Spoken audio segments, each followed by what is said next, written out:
চোখে দেখতে পেত না, শুনতে পেত না, সেই মেয়েটি একদিন গোটা পৃথিবীকে দেখিয়ে দিয়েছিল মানুষ চাইলে অসম্ভবকেও সম্ভব করতে পারে।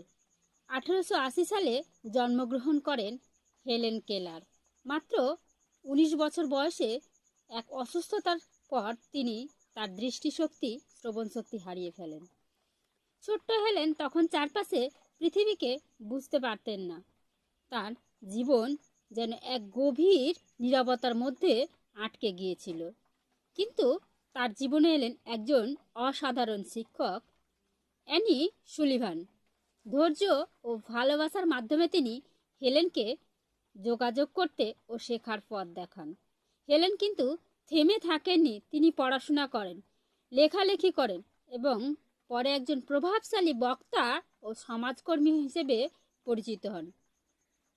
তিনি প্রতিবন্ধী মানুষের অধিকার ও শিক্ষার জন্য কাজ করেন। হেলেন কেলারের জীবন আমাদের একটা কথাই শেখায়, তোমার সীমাবদ্ধতা তোমার পরিচয় নয়, তোমার সাহস আর চেষ্টাই হলো তোমার পরিচয়।